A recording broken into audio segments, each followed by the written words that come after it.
The Football Show on Off the Ball. I'm prepared to do anything I can to play for my country again. Do it then. What about your start to the game? It wasn't bad, was it? Why should an honest answer be a mistake? How can a modern day manager not have a mobile phone? Why should he? Oh.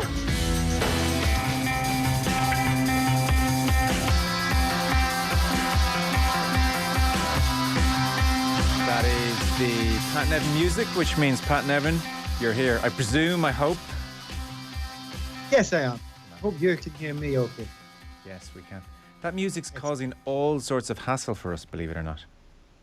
Why? Apart from the fact that it sounds actually slightly quicker than it should be. Well, that may be deliberate because you see, every time we play it on YouTube, we get some copyright warning and all hell breaks loose. So I think we may have had to adjust it slightly to dodge their algorithm. It's all very complicated. I don't know. Yeah, so you can't just throw music up on YouTube, you know.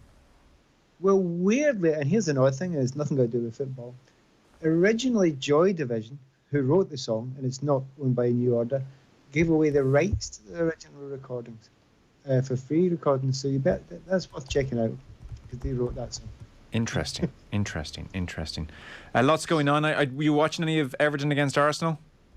I had to pop out halfway through, so I've watched the first 20-25 minutes and did manage to stay awake just a bit. I thought it was rotten. I have to say, I thought the standard was really poor. But then again, the weather wasn't helping there at all. But I was trying to see if I could find a way of seeing the two big moments there, which was the Richarlison goal that was disallowed, and obviously the last moment goal by Odegaard. But it just sums up what's happening. Everton just now, they're having an absolute, utter nightmare, and they're just, the confidence is completely gone. And they've obviously made a big change. Brands is gone. The guy who's supposedly, and I say supposedly, choosing the personnel that's coming in. But there was a good comment on the TV. You hear a lot of stats on television. Most of them go over your head. But I think this was a good one. Of the players that started for Everton today, they were picked and bought by 7 different Everton managers.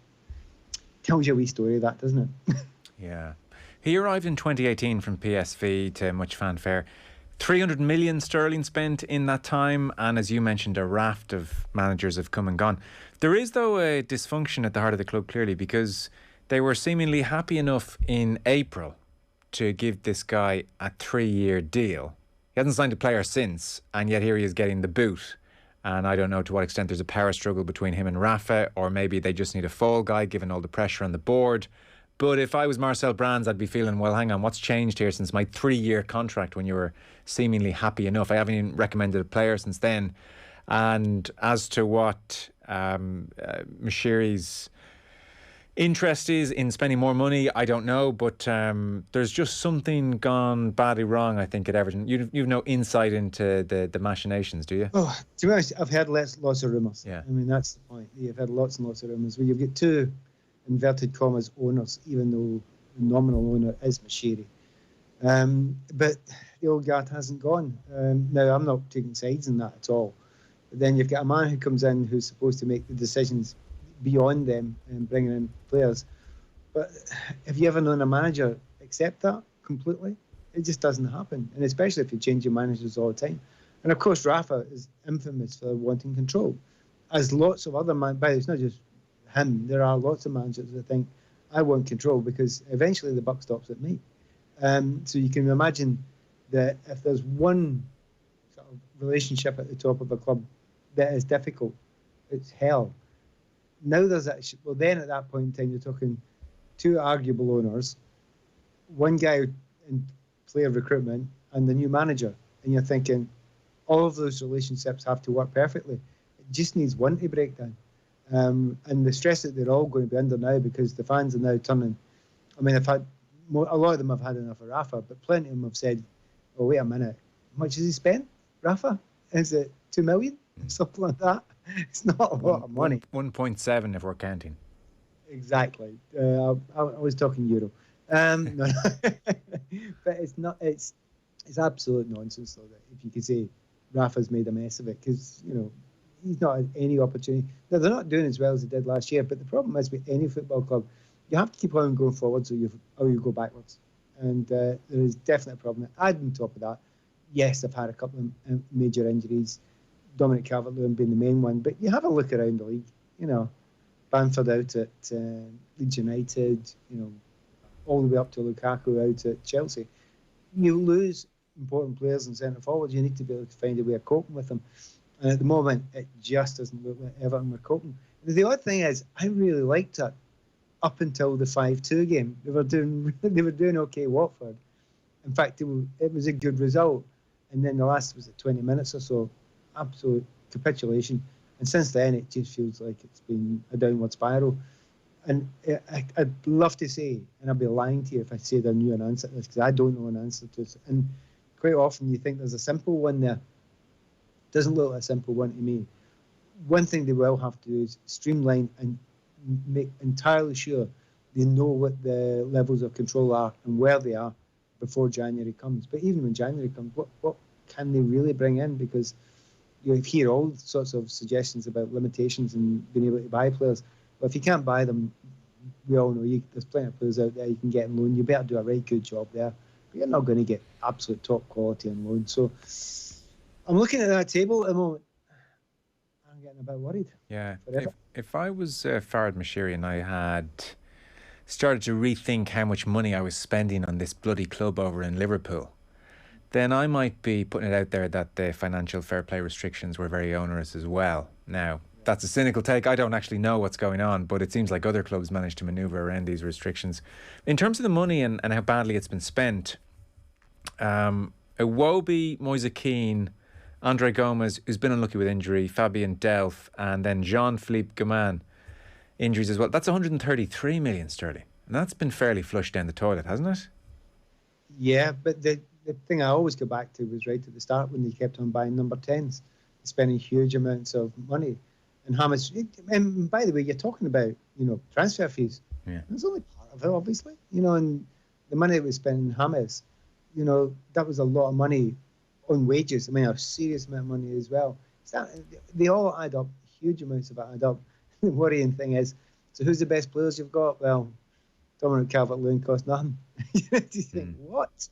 And that is the concerning consideration that they've got just now, that too many have got too many ideas that have never been set in the same direction. Now, they brought in a guy to oversee it so they can restructure it so that when they buy players now, they go forward in what is a considered direction.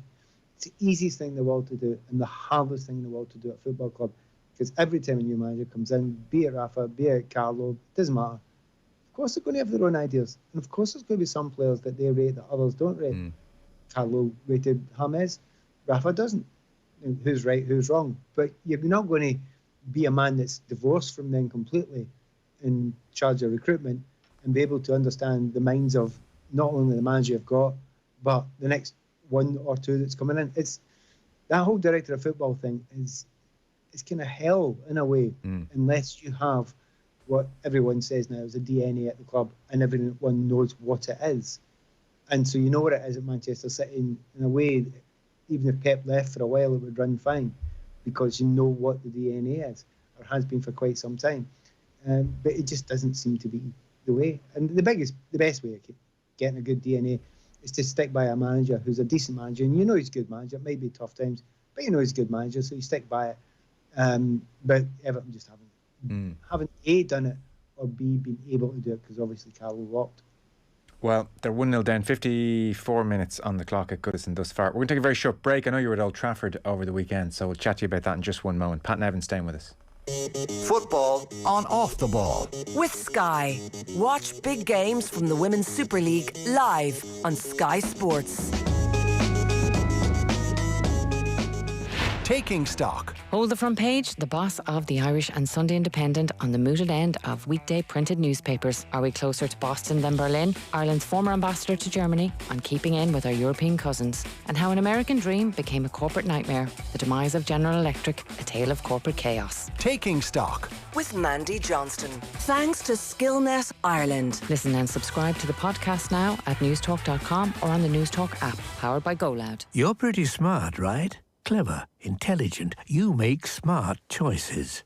So what car are you sitting in right now? If it's a Skoda, Well, you're one of the smartest drivers on the road, and if it's not, we can fix that with one smart decision. Choose a new Skoda from our range right now and get an excellent finance offer. You can even apply online. Drive smarter in a Skoda. Finance provided by way of hire purchase agreement from Volkswagen Financial Services Ireland and subject to lending criteria. Terms and conditions apply. Visit skoda.ie. Spoil them with style this Christmas at Hanley & Co Menswear. Shop the latest collections from Tommy Hilfiger, Eden Park, Calvin Klein, Hugo Boss and more. Shop now at hanley.ie. It's not just that Sammy has lost his home in the conflict. It's not just that everyone he's ever loved is gone and he's been forced to walk hundreds of miles alone to find safety. And most of all, it's not just that Sammy is only 7 years old. Like thousands of children in regions torn apart by conflict, Sammy is living in fear, and it's not just. This Christmas, your love can make all the difference. Visit Trócaire.org or call 1850 408 408. Trócaire, until love conquers fear. We all want to stay safe this festive season, whether we're out and about or meeting family and friends. FlowFlex rapid antigen tests provide that peace of mind. EU certified and 98.8% accurate, FlowFlex kits are easy to use and great value, with results in under 15 minutes. Available in pharmacies nationwide or buy online at flowflex.ie. Football on off the ball. With Sky. Watch every UEFA Champions League and Europa League match live on BT Sport this season. Welcome back, folks. Still Everton 0, Arsenal 1. Mr. Pat Nevin is with us. I know you've been doing a lot of games recently, going to different games. You were one of the chosen few at Old Trafford. This was not on television. Ralph Rangnick's first effort in charge of Manchester United. He had one session with the team, Pat, and he was saying of that session the weather was bad. It wasn't just Manchester weather, it was disgusting.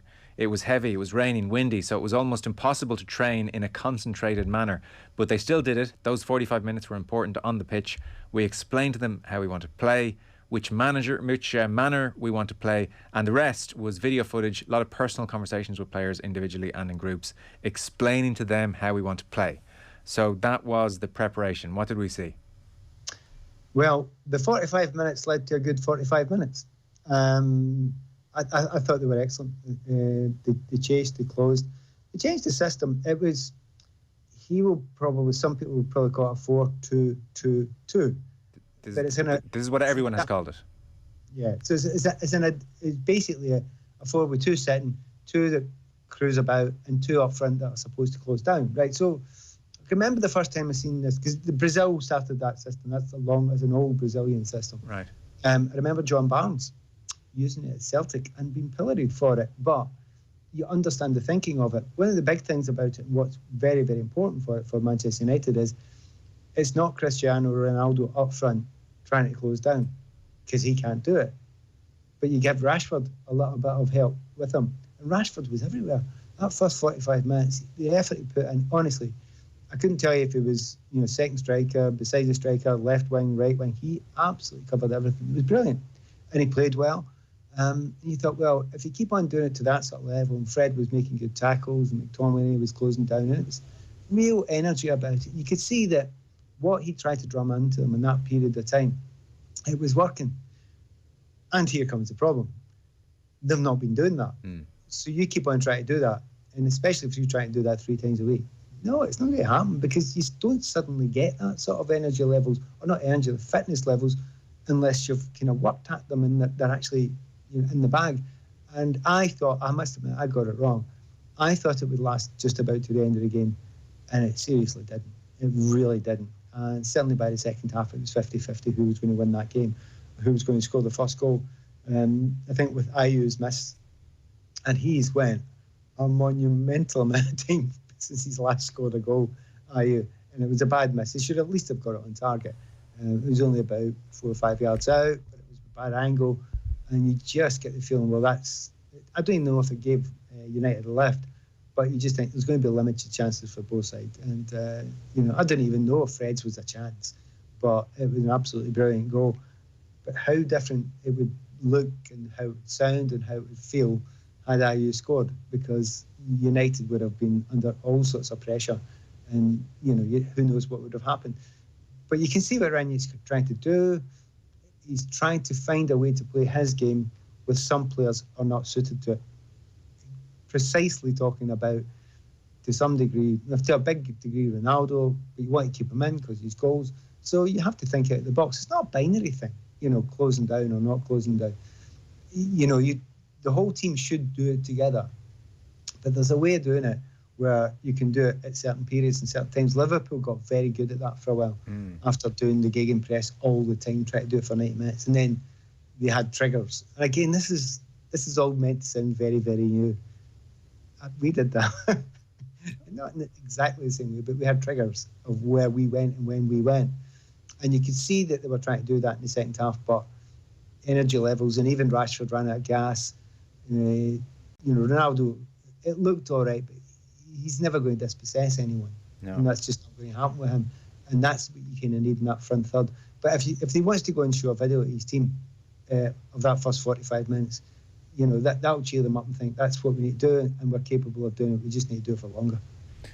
Well, Ralph Rangnick is no fool, so he's going to play the political game here as well. What Ronaldo did today against the ball, chapeau, is what Ralph said afterwards. So he was certainly giving Ronaldo thumbs up. Well, by the way, he used the word politician there.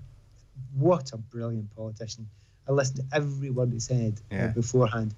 And the messages were so considered and so thought out, and he touched every single base right down to the level of making sure he talked about the former great players and everything that a marketing man, a salesman would want you to say, he said. And everything that a player would want to hear, the ones that he really needed, they were kind of hearing. So it was all great. Wait for the problems. And the problems were, Martial, I didn't see his name in the team sheet or in substitutes bench, and obviously he's getting a message. Now, whether that message is, I don't want you and you can't do it, or else you're not doing it, but if you do it and work harder, you can be one of my gang. We wait and see. But it was very, very obvious what he was doing there. Yeah. And then bringing in youngsters long before certain other players. That's, if you're a player and a player with, BU1 Mata or whatever, and kids are getting thrown in front of you, you're getting a massive message, an absolute massive message of it's probably all over. And if it isn't, you've got to radically change. So, well, a couple of things to say about all that. One, how long before they'll be able to press for anything approaching 90 minutes? Or maybe it's a case of getting good enough to know how to manage a game and pick and choose their moments. And then the other thing, Damien Delaney's often on the show here, and he made the point that one of the issues with Manchester United pressing or not pressing is Harry Maguire turns and heads for goal at the slightest whiff of danger. And to be fair, they looked that defensive line to be much higher at times at Old Trafford. So will they hold their nerve? And then the other one to throw at you, and by the way, pick whichever of all these interests you most. 4-2-2-2. I mean, I'm no genius, but I reckon my fullbacks need to be really good going forward there and provide lots of width. And I don't know if Manchester United have those fullbacks. So I see problems aplenty there as he embarks over the next couple of weeks. Admittedly, a relatively gentle fixture list ahead, though. Yeah, but, there was a bit of help from the width, particularly from the right-hand side in the first half. Less so in the second half, but then again, they've got Luke Shaw to come back, so that actually might help. He's capable of doing that and putting in some decent balls on the left-hand side. Yeah. No, fine, well, my thoughts are Wan-Bissaka. Lots and lots of decent things about him, but crossing is not one of them. So if you're absolutely dependent on that type of ball coming through, but maybe partially it's not like that. When particularly Bruno Fernandes gets the ball in a kind of more of an 8 or a 6 or a 10 position, he's getting towards an area where he can still pick out players. And what was very noticeable in the first half, when he was picking up the ball, he wasn't managing to pick out Ronaldo for smaller cross balls for headers, but he had two options. He had Rashford and he had Ronaldo. Now that makes a massive difference because he actually had two to aim for. And a lot of teams you're playing against are play three at the back, but also lots and lots of cover. So, you're losing one scenario, but you're gaining others. It may well be that he's looked at it and thought, right, we're not getting a lot from those wide areas. We've not got natural width and crosses from a kind of midfield wing sort of area. So, okay, what have we got? Well, Bruno Fernandes is pretty good at picking out a player from kind of that sort of vague area where you can float, and it may well be that he's working in that for the meantime. And again, it's okay, but it's a bit okay, as it were. It's not comparable to top three. It really isn't comparable to top three. But then again, you find a wee bit more. I kept on thinking all the way through it. Well, if you had Cavani up there alongside Rashford, and Rashford had 3 or 4, 5 more games at that position and getting stronger and stronger and using that energy to last 10 minutes more each game. And Cavani, he's all action, and he's one of those players who will put everything in until he falls down. And actually, it might look okay, which remains, the question then remains, Ronaldo. There's not a simple answer to that, and that's what he's got to figure out. I suspect that by next season it'll be easier, but obviously he needs to last the next season. And the question is, will the powers that be, which happens to be Rangnick himself, decide who's the manager? And he might just think, no, I can do something about this. But it's turning around a super tanker. It really is turning around a super tanker. Yeah. I can't see that happening very, very quickly. And they've got a good distance to go to get to that top 4. And it does seem like the top 3 are well capable of getting away now. West Ham 3, Chelsea 2. Don't know, were you at this? Yeah, I was covering this game as well. Yeah. I'm all over the place. Got a night at home tonight, and then I'm off down. Actually, I'm doing an off tube tomorrow for the Milan. I was supposed to be going to Milan, but with the COVID changes, I'm not going to Milan now. So I'm doing that there. So the Chelsea one was interesting because I'm sure lots of people have talked about it, but the immediate you look at the team sheet, you think, okay, Moisey, you can see what you're doing there. You're matching up, and I must admit, as soon as they matched up, I thought, don't generally do that against Chelsea because it cost them one or two problems, but you better win the midfield. But in times gone past, that midfield's been Kante and it's been Kovacic or Jorginho, but it's one or two of those three together. It's not like that at Chelsea at the moment. They're missing that in the midfield. And because of that, they were able to clog up those areas. You weren't getting any attacks down the wide areas, or many attacks down the wide areas in Chelsea as the game developed in comparison to what they used to do. So it was really very clever of Moyes to do that, because his team generally don't play that way. They've played before with 3 at the back, but to match up with that and say, right, I'm looking at that Souček and Rice, can we face up to Jorginho and Loftus-Cheek? He's just thought, yeah, believe in them too. And do you know what?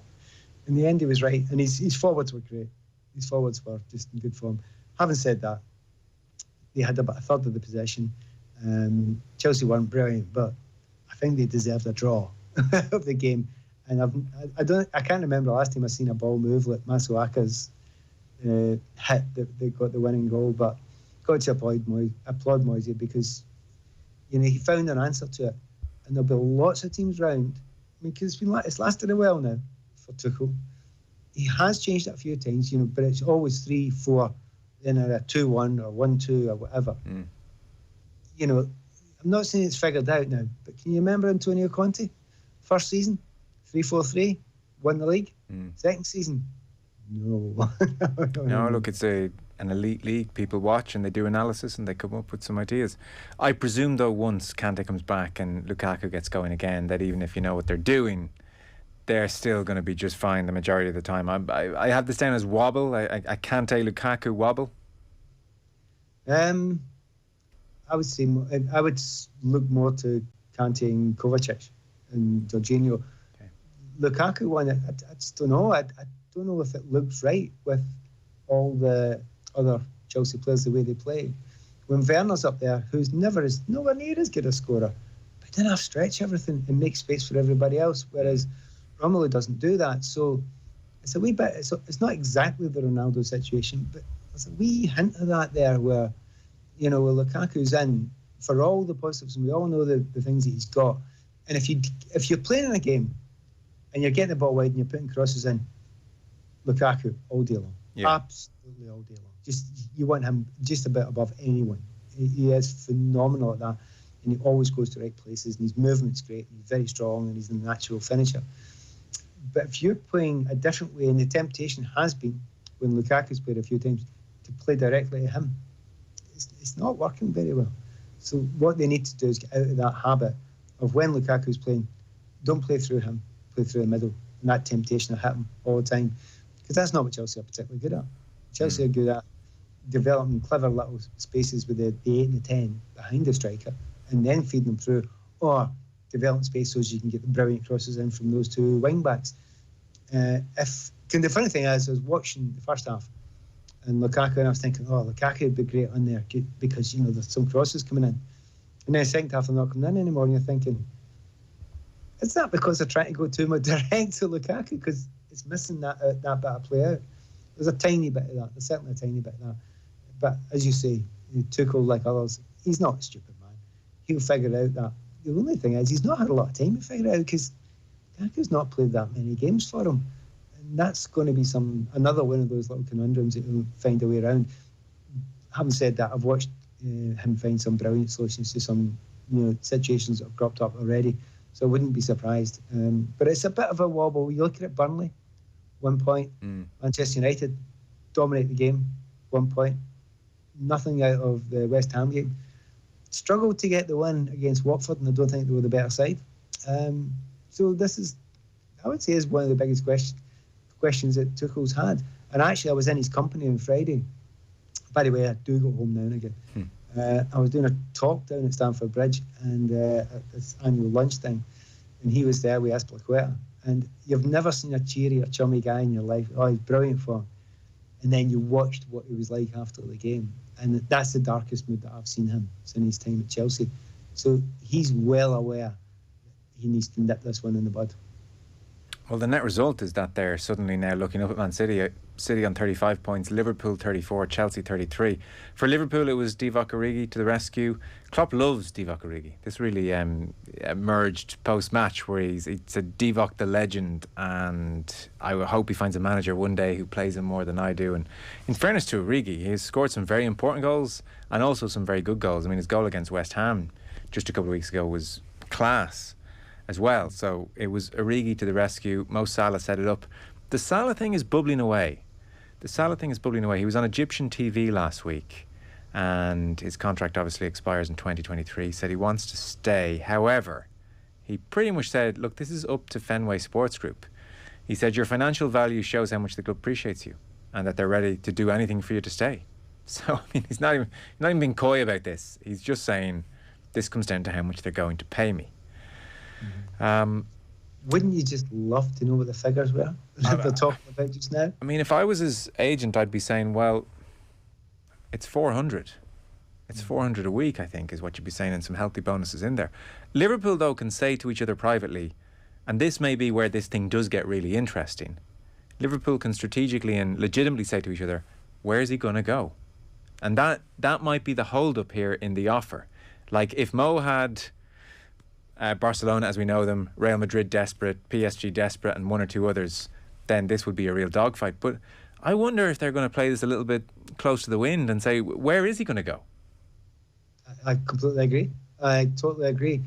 Barcelona and Real, in the past, that was the answer. The simple answer, that was it. And you would say that they'd been in his ear already, or in his agent's ear already, right? But can they? I mean, really, can they? We don't really doubt that they can. The way the finances, time and again over there, you think, well, they're stuffed, and then suddenly they go and buy, get another player. You go, how did you do that? Financially, it just doesn't make a lot of sense. But that doesn't seem likely, considering Barcelona, basically they have been bankrupt by doing that before, so surely they can't be doing it again. Real Madrid, incredibly difficult position that they are in just now. PSG is different.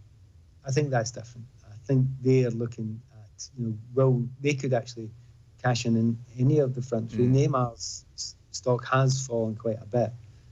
Would you be getting more impact from Neymar? And remember, you're looking at PSG. Forget about them a wee bit sometimes. This is a team that still expects to win the Champions League. Absolutely expects to win the Champions League. Do your chances of winning Champions League increase if you've got Mo Salah? They do.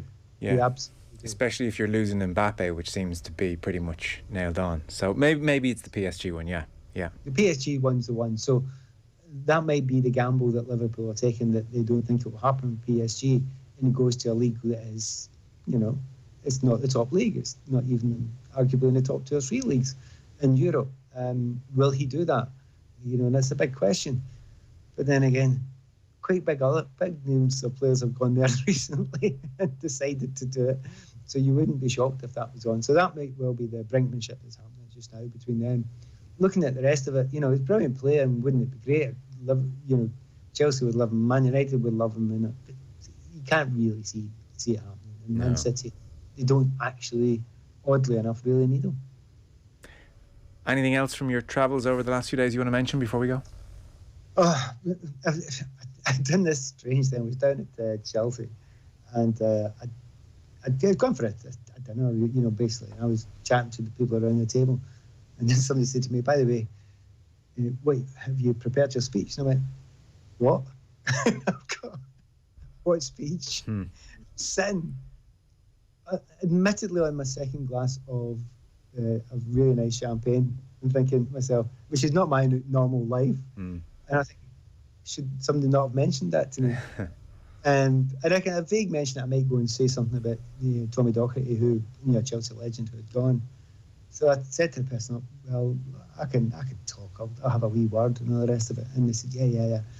And I said, "Right, okay, if you can just do 5 or 10 minutes on Tommy Docherty, do the same on John Sillett, do the same on Jimmy Greaves," and I'm thinking, "Excuse me," and the same on Peter Bonetti. What? Anyway, so it was one of those ones where I ended up. A lot of people's ultimate nightmare in life is you get asked to do a speech and you go and stand up and the lights are on, and there's 250 people there, and the people right in front of you are Bruce Buck is the chairman of Chelsea, the manager's there as well, the captain's there as well, Marina, who runs the club's there as well. They're all sitting right in front of you. I'm faking a hamstring, Pat, to be honest. I got a back strain. And I had like 10 minutes, and I thought, I'm just going to wing it, man. And the lovely thing was, I was very fortunate, actually, because and the reason for mentioning it is not the fact that I did it okay. It's the fact that I knew the doctor, I knew Peter Bonetti, and I'd known Jimmy Greaves as well. So what you do is talk to people about what they were like, and fortunately there were 3 fabulous players. I knew a little bit about John Sillett as well, so it was lovely. Do you know what his lucky thing is? They never told me that Peter's wife was there, as was Mary, the doc's wife, and John Sillett's son was there. And I'm thinking, see if they'd have told me that, then the speech might not have gone so well. So, yes, you're right. One of those nightmare moments where you wake up and go, thank God, that was just a dream. Well, it wasn't. Rather you than me. Listen, great stuff. Thanks a million. Cheers. Pat and Nevin there with us live on the line. Everton 0, Arsenal 1 is where we are at Goodison. 78 minutes on the clock. The football show is brought to you by Sky. You can watch every UEFA Champions League and Europa League match live on BT Sport this season. Back in 1 second.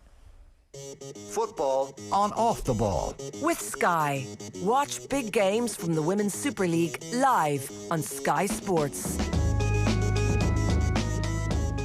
When my business grows up, I want it to be big and strong. There'll be hurdles along the way, but with the right payments partner, I'll grow a little every day. Until before I know it, my little business will be all grown up. Elevon. Grow into the business you want to be. Check out our offers on elevon.ie. Elevon Financial Services DAC Trading as Elevon Merchant Services is regulated by the Central Bank of Ireland. Guaranteed Irish business members are working hard to support jobs, communities and help our economy recover and prosper beyond COVID and Brexit. Since 2010, Allgo has been providing Irish companies with employee recognition. The Allgo MasterCard gift card is used by thousands of Irish businesses to reward staff tax-free on the small benefit scheme. The Allgo MasterCard gift card can be spent anywhere, in store, online and even abroad. For more information, visit allgo.ie. Let's start our recovery with guaranteedirish.ie. Altogether better. Allgo MasterCard is a business-only gift card issued by EML Money DAC and regulated by the Central Bank of Ireland. This Christmas, give them something to look forward to with a voucher for one of Ireland's amazing accommodation options or a meal in one of our many great restaurants.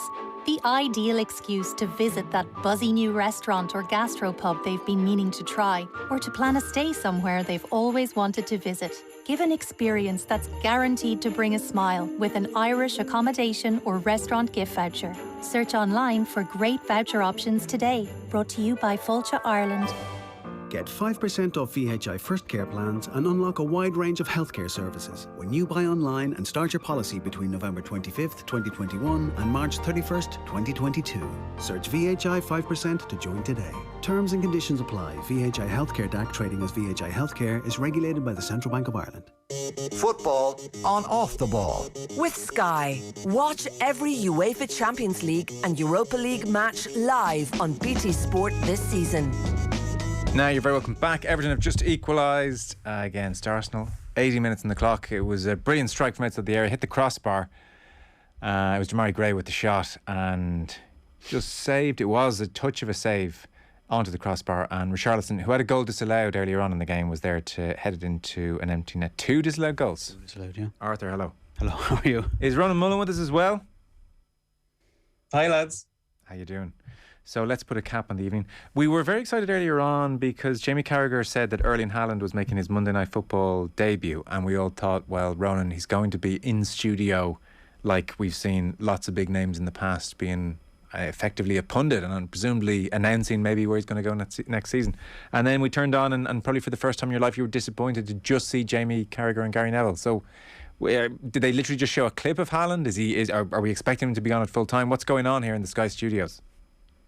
Yeah, I saw Gary Neville earlier on social media saying he's taking a break from sending emails to 10 Downing Street to actually join Jamie Carragher on Monday Night Football. And then we saw that thing about Haaland and figured, geez, it's a real jam-packed edition this evening. But yeah, I thought Mino Raiola had pulled off like the masterstroke of all masterstrokes, starting a bidding war live on English television between City, Chelsea and all the others for Haaland in the summer. But alas, it wasn't to be. But I think we will be seeing him in the Premier League sooner or later, Joe.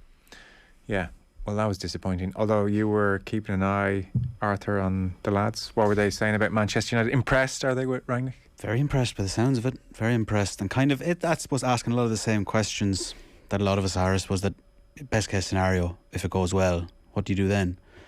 And a kind of at one point there were kind of a lot of hypotheticals about, I suppose, what he has to do to potentially be kept within the job in the next year. But I think Ronan might have been tweeting about this at some stage, but a lot of what sort of the positivity about Rangnick almost seemed to be about what they couldn't criticise Solskjaer for beforehand. So there's a clip of Gary Neville here that if kind of runs through the positives from Rangnick and I suppose extract what you want from that about what was not there beforehand. Okay. For me yesterday, what did I see? A clean sheet, first in 16 games. Manchester United not looking like they're going to get counter-attacked against. Looking like there's a bit of order and patience in the game. I think what Ralph Rangnick gave those Manchester United players yesterday was there's that maturity on the sidelines, that little bit of experience. He didn't panic. He didn't go and chase the game. He didn't say, put, Fernandes in central midfield and take Fred off and say, let's go and sort of panic and let's try and empty the midfield. He retained that. The most important thing yesterday, I think, in the 40 hours work that Ralph Rangnick did was getting that clean sheet, stopping the actual counter-attack, actually not being chaotic and a mess. And I think that was a really good foundation to build from. The football will come, but they've got to stop conceding goals. They were tougher to play against and harder to beat. And I think job number one was done. They've got to keep on doing that if they're going to succeed. No. Chaos. Yeah. Ro, were you watching as well? They were obviously talking about this at some length. Yeah, this is it. Like, as Arthur's alluding to there, and something we've discussed in the last few months as the Solskjaer era drew to its close, that nobody wanted to call for him to be sacked, quote unquote, but they weren't afraid to, disembody every element of his tactical plan or lack thereof and say they're shapeless, they're spineless, all this kind of stuff. And then to see this now that they're like the amount of lauding that's been done and been put at Rangnick's feet after one like good performance, you'd have to say they're probably worthy of a more comfortable scoreline than 1-0 would suggest, but like it was a bit of a sea change in their approach. I know the personnel was the same, but the setup was immediately like and evidently different in how he set things up. So it's whether this is sustainable and can be implemented over a longer period, because like to his credit, I think he said he had 45 minutes on the training ground with them, given weather conditions and the fact that the previous training session was just like a warm down from the Arsenal match. Like to instill that level of change in basically overnight is quite impressive. So as you alluded to with Pat, they've got a bit of a cushy run of games now, so he's got a good opportunity to put a stamp on things. Very cushy run of games. He did say last week, Ralph Rangnick, that he's not ruling out recommending himself if the results require it, which was one of the great best decision. As a football director, I recommend Rangnick for the job. Rangnick accepts.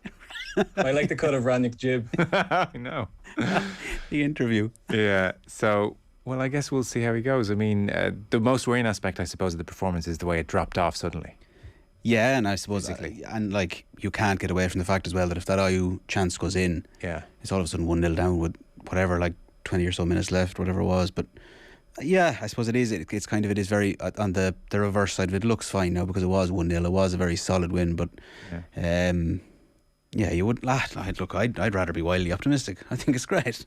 Let's see what happens. We tend to get a text along these lines quite often in. Lads, Raúl, aged 35 at the time, was Rangnick's first choice striker at Schalke, and he was much less mobile than Ronaldo. His system can suit a world-class striker who may not be the best at pressing.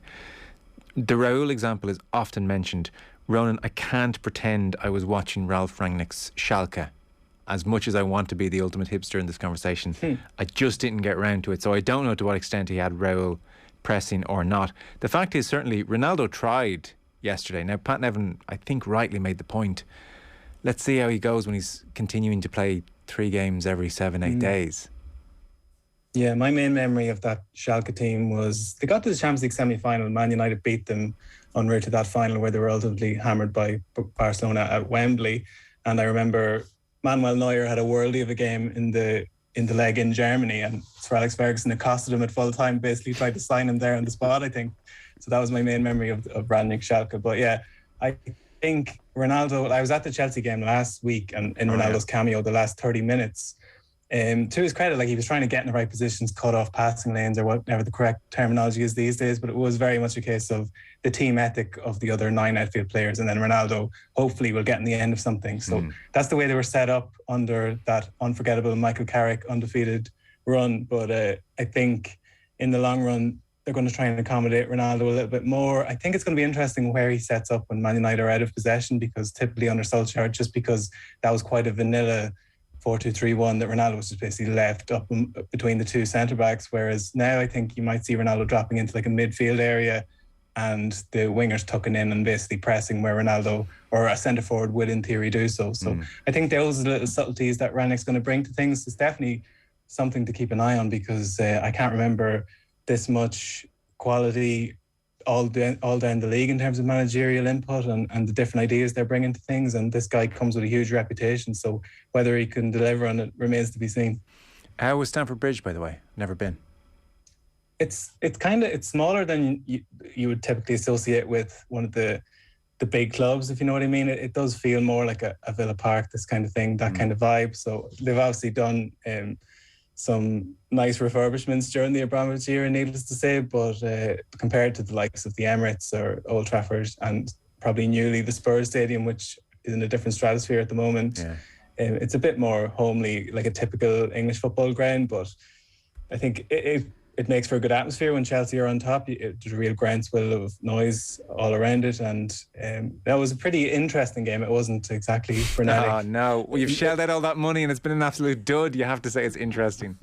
Well, interesting, like as an observer, I don't know if it was frenetic for a fan enjoying it from afar. I thought it was so dull. On TV, It was just the dullest game of all time. Well, the first half was atrocious, but there was talking points aplenty in the second half, not least Aaron Wan-Bissaka losing his mind for that brief second. And then the goal that Sancho scored, this is kind of the thing you don't see on TV, whereby obviously the cameraman's paid to follow the ball, but when Bruno Fernandes boots it way up in the air, my eyes were immediately trained on where that ball's going to land, because it was like a Gary Owen. And Jorginho's there. I'm thinking, if you don't control this spot on, you're goosed here, because Ronaldo and Rashford were running at him at the speed of knots, and obviously Sancho got to it. But obviously, as Arthur was alluding to, my Twitter activity was focused mainly on the fact that Rashford was running offside for the entirety of the breakaway. I don't know why we're assessing a game from a few days ago, but I don't think I'll ever get over the fact that Rashford cannot stay on side. It was like, and that's not a one-off thing, Joe. Well, that's Rashford true. Cannot stay on side. It was the exact scenario you would see. God, we are a week late here, but it was exactly what you see when the under 9s, under 10s moved to under 11s for the first time and have offside for the first time, and they've been used to running ahead of the ball in that moment, which is the right thing to do when there's no offside. But what Marcus Rashford was doing at Stamford Bridge, distracting Sancho, I think, a double glove. Yeah. Before we go, this story in Germany is rather extraordinary. Felix Zweier referee. He was doing his thing. He seemed in two different ways to have screwed over Dortmund. Initially, there was a penalty appeal. A clear penalty was the claim of Haaland, for instance. But Zweier did that thing which annoys players, where he waved it away arrogantly. Yeah. I'm not even looking at that. Yeah. And then there was a handball which nobody had claimed for, but he spent time agonising over. And it was Hummels, I think, who handled the ball, and he gives the penalty and Lewandowski scores. And Dortmund are incensed. Step on in Jude Bellingham. And I think the whole thing, everything you've described there is kind of perfect but utterly forgettable. In and of itself, it's kind of, you wouldn't really think twice about it. It's kind of... Yeah, it's not our Monday 7:30. It's not your Monday 7:30. But it... We had Eddie Jordan at 7:30, for God's sake. The issue happens once Jude Bellingham steps up to speak and kind of comes out afterwards. So this is obviously a few minutes afterwards. Things you would imagine have had a little bit of time to settle down. But I think it speaks for itself. You want to just listen to Jude Bellingham here. Well, for me it wasn't, he's not even looking at the ball and he's fighting to get it and it hits him. I don't even think he's looking at the ball, but, you can look at a lot of the decisions in the game. You give a referee that's, match fixed before the biggest game in Germany. What do you expect? Help me. Boom. Yeah, that's your sort of scarlet letter for Felix Zweier. Like, it's kind of unbelievable in certain ways. I think that if that... No, I don't know. Again, we're not watching the Bundesliga week in, week out, so maybe Felix Zweier's not reputation, but maybe that thing is well enough known. That situation from his past with... Again, involved in a situation surrounding match fixing. Yeah, it's a weird one because it was from 2004, a German Cup match, where he took €300 from the referee. Yeah. Who ultimately was absolutely, spent 2.5 years in prison for conspiring to fix a series of lower division matches. And Zweier was the linesman, 23 years old, took €300, but then turned whistleblower. Yeah. And then nobody heard about this until it was published in a newspaper. At the time, he was, Zweier, that is, he was German Referee of the Year, effectively doing a great job, and it all came to light. So there is, this isn't Jude Bellingham just plucking this out of nowhere and saying, I reckon this guy's...